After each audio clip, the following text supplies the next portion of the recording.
오늘 특별히 이 시간에 핸드폰을 사용할 수 있는 시간을 특별히 드리도록 하겠습니다. 다 핸드폰 꺼내보세요. 셀폰을 다 꺼내셔서 지금 팀장님들은 우리 팀원들에게 다 보내주시기 바랍니다.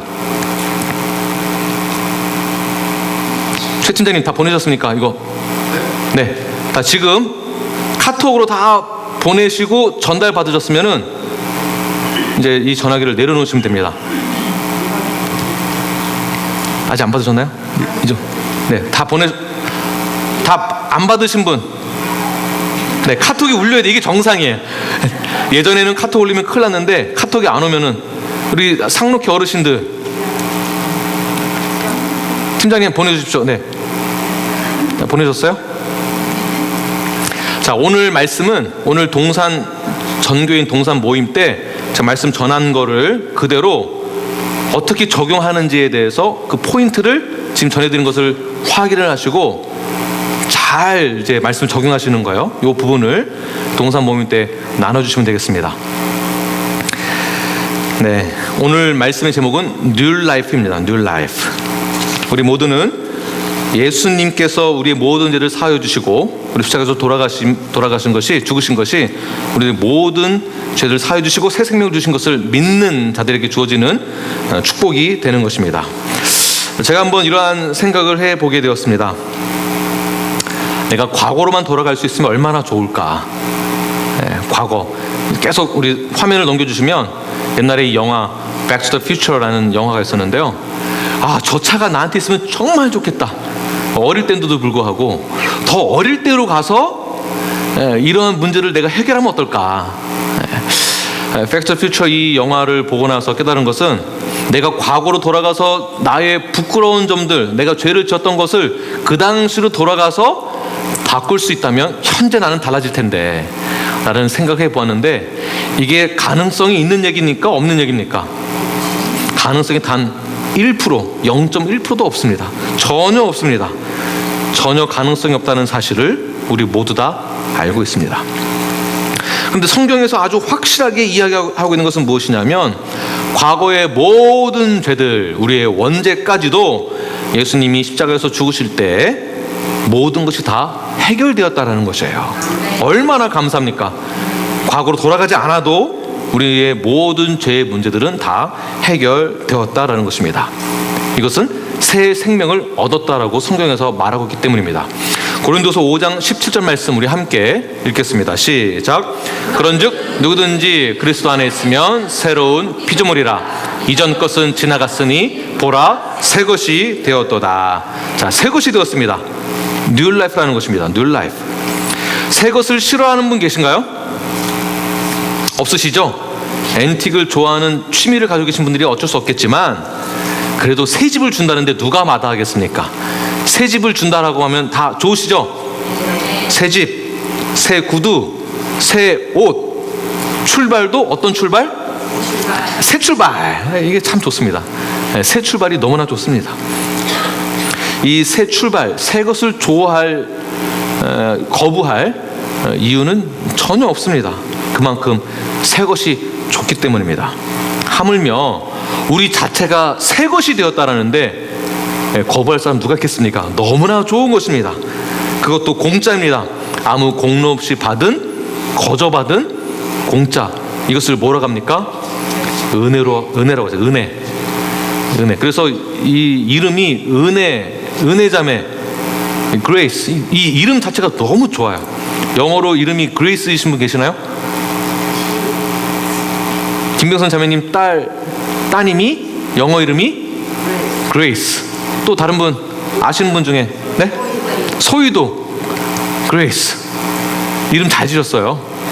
네, Grace. 이 은혜 자체가 너무 좋은 거예요. 이 은혜를 오늘 본문에서는 이 복음에 대해서, 이 은혜에 대해서 어떻게 설명하고 사도 바울이 어떻게 증명하고 있는지를 잘 풀어 나가고 있는데, 신학적으로는 이 본문의 내용이 굉장히 심오한 내용이라 굉장히 어렵습니다. 이 어려운 이 본문의 내용들을 제가 그래도 부족하지만 쉽게 풀어 나가도록 해보겠습니다. 잘 들으시고 오늘 적용을 잘 하시길 바랍니다. 그래서 들으시면서 카톡 보시고 또 듣고 보시면서 계속 적용을 잘 하셔야 돼요. 이따 발표도 해야 되니까 한번 기대를 해보겠습니다. 오늘 성경 말씀 보게 되면 은혜를 더하게 하려고 죄에 거하겠느냐 이런 말씀이 있습니다. 은혜가 더하게 하려고 내가 죄에 거하겠느냐, 반대로 죄에 거하면은 은혜가 있다라는 것이겠죠.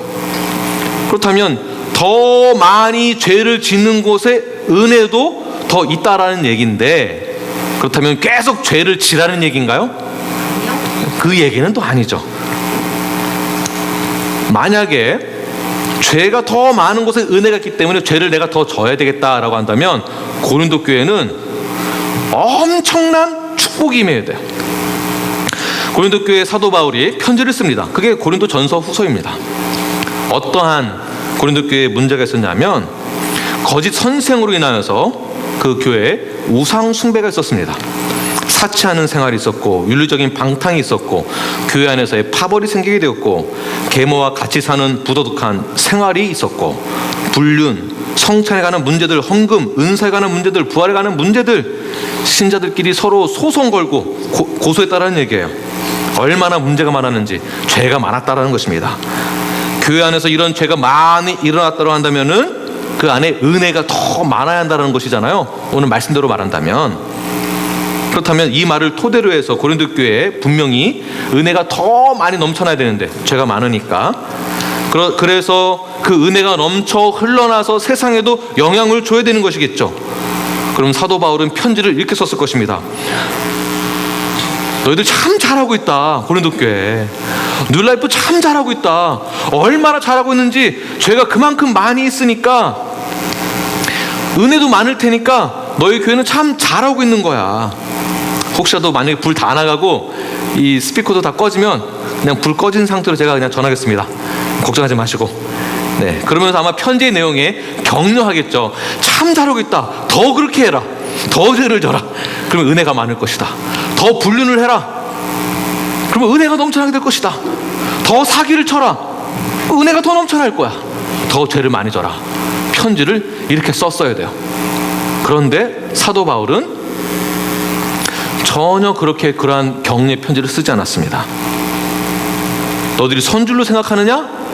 절대 아니다. 오히려 넘어질까 조심해라. 교회가 무엇입니까? 예수는 믿는 자들이 모인 곳이 교회입니다. 구원받은 자들이 모인 곳이 교회입니다. 그런데 선줄로 생각하느냐? 절대 그렇지 않다. 단순히 믿는 것만으로 신앙생활, 그게 다 아니다. 너희들의 삶 자체가 어떠하냐? 그럼 우리는 어떻게 해야 되겠습니까? 사도 바울이 말한 것은 무엇이겠습니까? 2절 말씀, 본문 2절 말씀을 함께 읽겠습니다. 본문 시작. 그럴 수 없느니라. 죄에 대하여 죽은 우리가 어찌 그 가운데 더 살리요. 그럴 수 없다. 이 그럴 수 없다라는 것은 이 원문을 보게 되면 never, 결코 죄에 대해서 죽은 우리는 그 죄 가운데 거할 수 없다라는 것이에요. 결코 예수님 믿는 사람들이라고 한다면은 죄를 지을 수 없다라는 것이에요. 죄 가운데 거할 수 없다라는 것이에요. 우리는 죄 가운데 이미 죽은 자들이다. 네. 그래서 어찌 죄 많은 곳에 그 은혜가 있겠느냐? 그러니까 죄를 더 많이 져라. 이 말은 잘못된 사상이고 잘못된 가르침이고 비복음적이다라는 것입니다. 예수님이 이미 십자가에서 죽으실 때 우리도 그분과 연합되어서 죽었습니다. 이 사실을 지난주 설교에서 두 거인의 예화로 말씀을 드렸습니다. 첫 번째 거인 아담 허리띠에 묶여 있으면 아담이 죄를 질 때 어떻게 그랬죠? 같이 죄를 짓는 거예요. 지옥 가면 같이 지옥 가는 거예요. 이게 대표성의 원리. 두 번째 아담이 예수 그리스도 허리띠에 묶여 있으면, 걸려 있으면 예수님이 죽으실 때 우리도 같이 죽고, 예수님 부활하실 때 다시 살고. 이게 대표성의 원리. 오늘 본문에서는 어떤 신학적인 논리가 있느냐 하면 예수 그리스도의 연합 교리를 얘기하는, 연합 교리. 빨리 이거 보셔야죠. 여기 보내드린 거 나와 있는데, 이 연합 교리예요. 이미 우리는 죄와 사망의 왕노릇하던 그 옛날 사람들이 이제는 더 이상 아니라는 것이에요. 예수를 믿는 순간 우리는 토양이 달라졌고, 토양이 달라졌으니까 자라는 것도 다르고 열매도 다르게 있어야 한다는 것이에요. 왜? 우리가 뉴 라이프를 받았기 때문에, 우리가 뉴 라이프 자체이기 때문에. 완전히 죄의 권세로부터 분리가 된 상태, 죄와는 전혀 상관이 없는 상태. 죄는 남 얘기예요. 죄하고 나랑 관련이 없어요. 기쁘시죠? 그러면 할렐루야 외치셔야죠. 할렐루야. 죄하고 나하고는 상관이 없는데 얼마나 감사해요. 이미 우리는 예수님이 다 해결해 주셨잖아요. 그때 우리는 이미 다 끝났어요. 죄하고는 멀어졌어요. 그래서 어찌 그 가운데 살려, 2절에서 어찌 그 가운데 살려, 우리는 죄 가운데서 살 수 없는 거룩한 존재가 되었다는 것이에요. 할렐루야. 네. 제가 질문하겠습니다. 주님을 나의 구주로 믿으십니까? 네. 아멘. 우리 모니카 팀장님 왜 아멘 안 하셨어요? 하셨어요? 제가 눈이 안 보이나? 주님을 나의 구주로 믿으십니까? 네. 큰 소리로 아멘. 팀장님, 큰 소리로 아멘. 팀장님이 뒤에서 하셔야 돼요. 네, 다시 한번 질문하겠습니다. 주님을 나의 구세주로 믿으십니까? 네. 아멘. 그렇다면 죄 가운데 거할 수 없다라고 했는데 지금 단 한 번도 죄 지은 적 없었어요? 그 뒤로? 고백한 뒤로? 그럼 지금 말이 안 되잖아요. 예수님 믿으면 죄를 지을 수 없다라고 얘기를 했는데 죄 지었다라는 얘기네요. 지금 경수파울 자매님, 무슨 죄를 지셨나요? 속으로만 말씀하시고. 교회 오시면서 법 다 지키면서 오셨어요? 하이웨이 6 50마일인데 여기 에딕스 클로딘 30마일인지 모르셨죠? 네, 몇 마일 오셨나요? 네, 그러니까 이게 벌써 우리는 교회 오면서 죄를 짓는 거예요. 세상 법을 어기는 동시에 벌써 예배 늦으면 안 되니까, 내가 교회 가는 거니까 이러면서 벌써 죄를 짓는 거예요. 선교 갈 때에도 선교라는 그 이름 하에 타당성, 합리화를 얼마 많이 시킨지 몰라요. 선교 갈 때 불법을 저지르면서도 가죠. 하나님의 나라를 위한 일이니까. 그래서 기도 부탁을 합니다. 불법을 저지르고 있으면서 기도 부탁을 해요. 이거 안 걸리게 해달라고. 네. 그러니까 아주 가벼운 것서부터, 뭐 예를 들면 미국에서 멕시코로 과일을 가지고 들어갈 수 있나요, 선교사님? 안 되죠. 그런데 뭐 예를 드는 겁니다. 과일을 가지고 우리 선교지에 있는 아이들을 먹여야 되겠다 해가지고 과일을, 여기서 좋은 과일을 싸가지고 가면서 기도 부탁하는 거죠. 이 과일 가지고 갈 때 보도에서 걸리지 않게 기도 부탁합니다. 중보해 주세요. 그럼 막 또 할렐루야 할렐루야 다 통과됐습니다. 어떻게 생각하시나요? 아니, 죄를 많이 져요. 근데 성경에서는 죄에 거할 수 없다, 완전히 예수님이 허리에 묶여있는데 어떻게 죄로 다시 갈 수 있느냐, 이 얘기거든요. 말이 안 되잖아요 지금요. 문제는 우리가 아무리 죄를 안 짓는 척 하더라도 여전히 우리는 죄를 짓고 있다는 게 문제인 거예요. 그런데 더 큰 문제는 뭐냐 하면 우리가 이렇게 죄를 짓고 있는 것을 인식하고 있느냐 안 하고 있느냐도 더 큰 문제가 되는 것입니다. 죄를 하루라도 안 지면 우리는 뭔가 어색합니다. 그러시죠? 제가 간단히 예를 들면, 우리가 함께 만나서 교제할 때 은혜 받은 이야기, 간증도 하고, 하루 동안 한 주 동안 감사한 이야기도 하고, 동산에서 같이 막 교제하고 나눕니다. 하나님 이야기, 선교 이야기, 그러다가 교회 이야기로 빠지면서 교회의 누구 인물을 이야기하면서 우리는 그 시간들을 즐깁니다. 뭐를 계속 까죠. 뭐를 까나요? 박광 장관님, 무슨 씨를 까잖아요. 안 까보셨어요? 네. 우리는 무슨 씨를 깔 때 너무 그 시간을 즐겨요. 너무 즐겨요. 예수님의 우리에서 죽으심에 대한 감사의 고백보다는, 그 시간보다는 무슨 씨를 까는 게 더 많아요. 그걸 더 즐겨요. 하루라도 죄를 짓지 않으면 뭔가 어색하고 불안한 삶을 살고 있어요. 인정하십니까? 두 손 들고 아멘 하십시오라고 할 뻔했습니다. 오늘 성경에서, 오늘 본문에서 분명히 말하고 있는 것은 어찌 그 가운데 살리요. 우리는 예수님 믿는다고 한다면 그 가운데 살 수 없다라고 하는 것이에요. 그런데 우리는 계속해서 죄를 범하고 있습니다. 현실과 이상의 차이라고 말할 수 있습니다. 그렇다면 오늘 말씀과 이게 뭐가 맞지 않는다라는 얘기인데 이게 무슨 내용일까요? 우리는 이것을 어떻게 받아들여야 할까요? 우리는 여전히 이 현실 가운데서 이 미국 땅에서 이 땅 가운데서 살아가면서 우리는 예수님 믿는다고 하는데 죄를 질 수 없다라고 하는데 죄하고는 우리가 상관이 없다라고 하는데 여전히 죄를 짓고 있는 이유는 무엇일까요? 그렇다면 우리는 어떻게 해야 될까요? 성경에서 죄에 대해서 이미 너는 죽은 것이다 라고 말하는 이 부분이 미래 완료형으로 나와 있습니다. 너는 이미 죄에 대해서는 죽었다라는 것이 미래 완료형이다라는 것이에요. 예를 들겠습니다. 여호수아서 1장의 내용들을 보게 되면 가나안 땅에 아직 들어가지도 않았는데 여호수아가 이렇게 말하는 것을 볼 수가 있습니다. 우리 여호수아서 1장 2절과 3절 말씀, 이 TV 모니터도 한번 다시 켜주시겠어요? 우리 함께 읽겠습니다. 2절 시작. 내 종 모세가 죽었으니 이제 너는 이 모든 백성과 더불어 일어나 이 요단을 건너 내가 그들 곧 이스라엘 자손에게 주는 그 땅으로 가라. 3절. 내가 모세에게 말한 바와 같이 너희 발바닥으로 밟는 곳은 모두 내가 너희에게 주었노니. 아멘. 자, 보십시오. 내가 너희에게 주었다잖아요. 영어로는 I have given. 이미 죽었다라는 것이에요. 그런데 가나안 땅에 들어갔습니까? 아직 안 들어갔습니까? 아직 안 들어갔는데 준 걸로 끝난 거예요. 벌써 미래에 있을 일들이 현재로 이루어진 걸로 끝난 거예요. 아직 거기 가지도 않았는데 우리가 죄에 대해서 이미 죽었습니다. 죄를 질 수 없습니다. 그런데 앞으로 우리는 죄를 완전히 안 짓게 될 거라는 거야. 안 짓게. 이미 그 땅을 주었다라는 것, 너희들의 땅이 바로 그게 이미 내가 너한테 주었다라는 것, 나는 그 약속을 반드시 지키겠다라는 것, 이것이 하나님의 말씀입니다. 너는 이미 그 땅을 가지도 않았지만, 밟지도 않았지만 이미 너는 받은 것과도 같다, 이런 것이에요.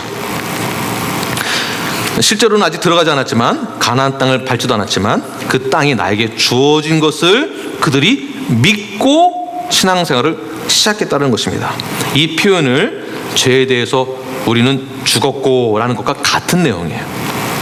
그런데 우리는 아직 현실적으로 옛사람의 잔재가 남아있습니다. 옛사람의 잔재.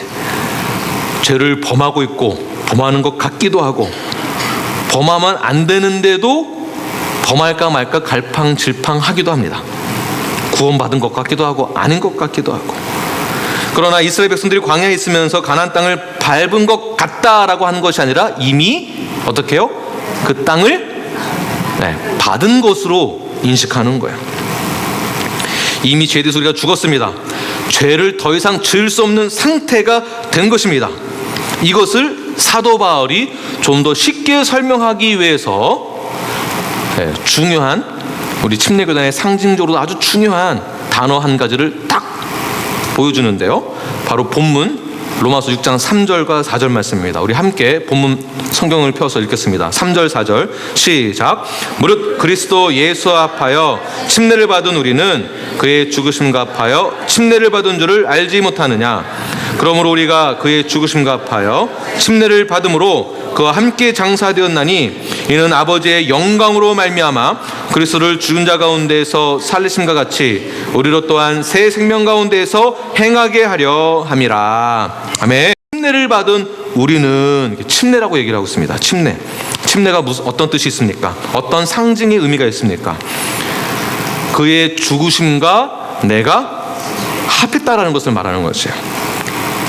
그와 함께 합하여서 그가 장사될 때 우리도 나도 함께 장사되고 함께, 그리고 그가 다시 살아날 때 우리도 함께 살아났다라는 거예요.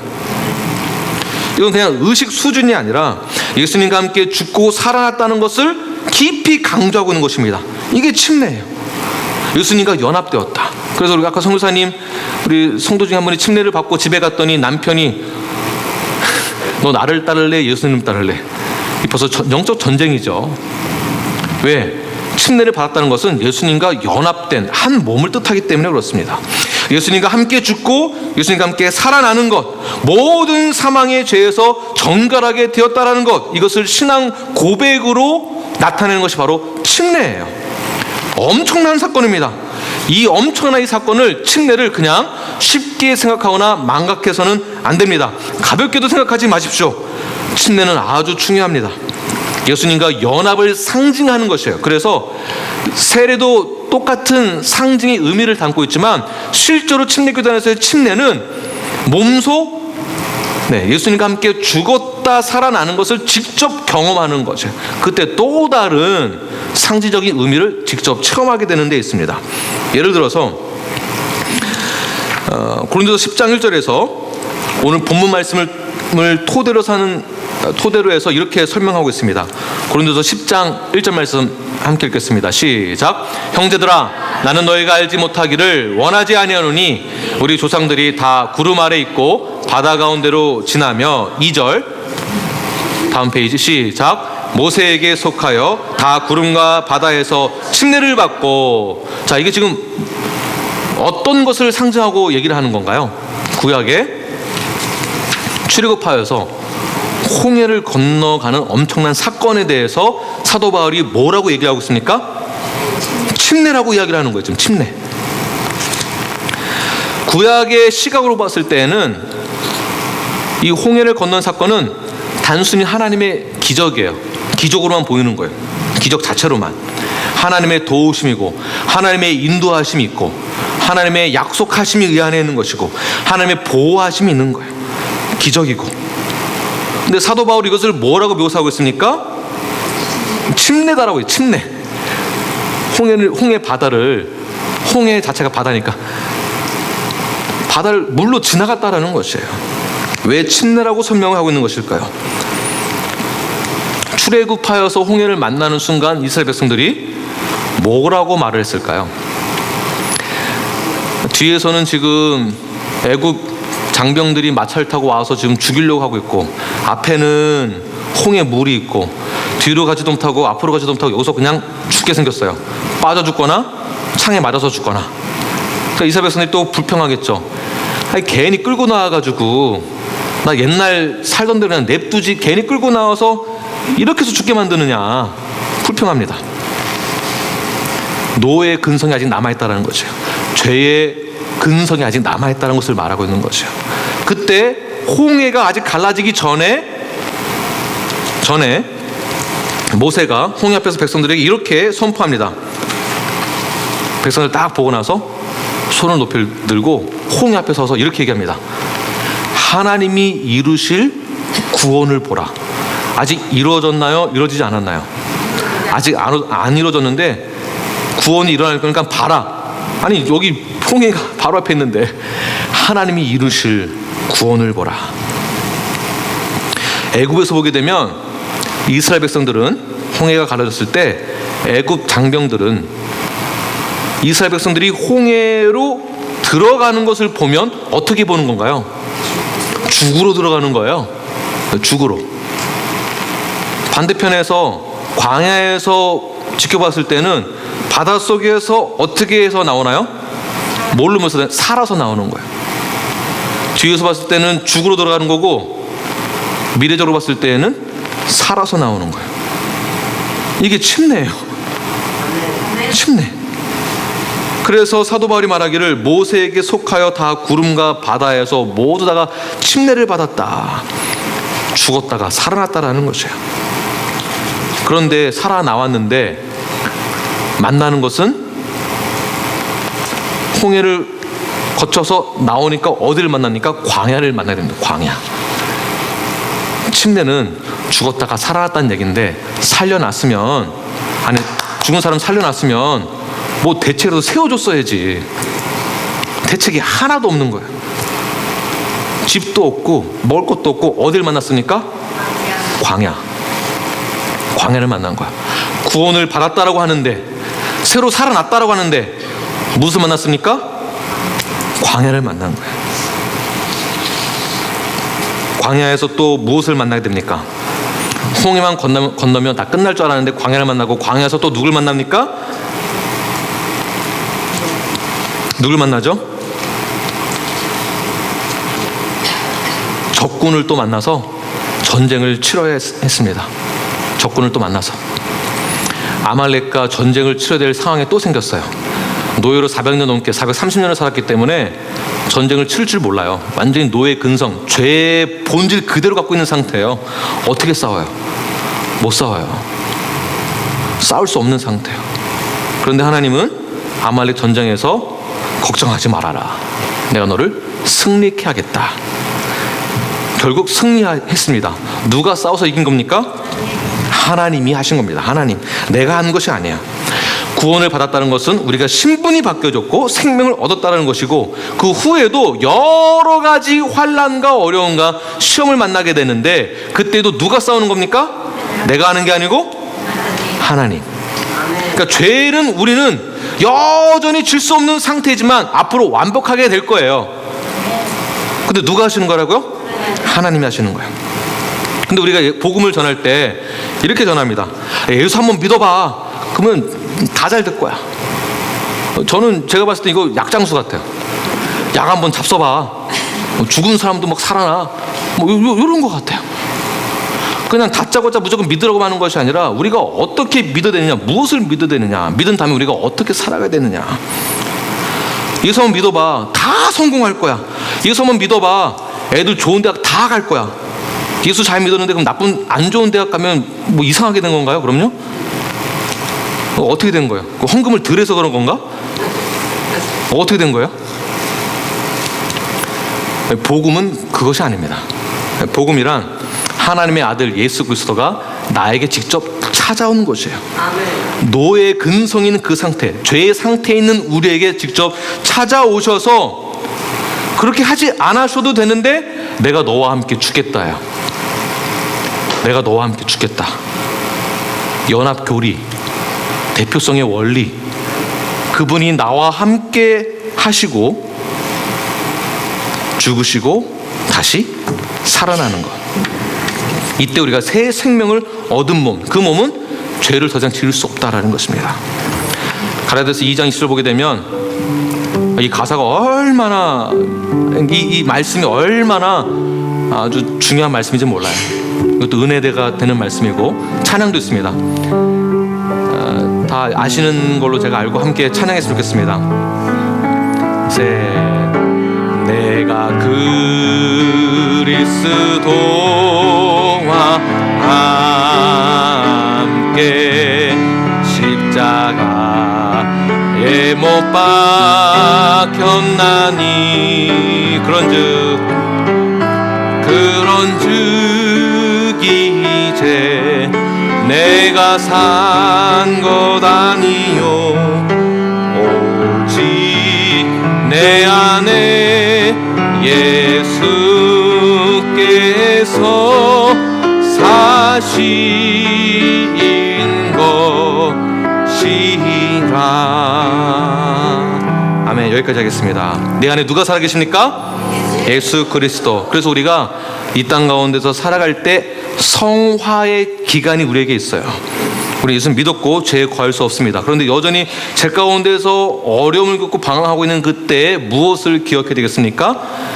예수 그리스도와의 연합 교리를 생각하세요. 즉 갈라디아서 2장 20절, 내 안에 누가 계십니까? 예수 그리스도. 죄를 지으려고 할 때 무엇을 생각해야 되나요? 내 힘으로는 할 수 없어요. 나는 안 돼. 진짜 나는 안 돼. 유혹도 많고 넘어지고 자주 실패하고. 그런데 내 안에 누가 하신다고요? 예수 그리스도. 그것이 바로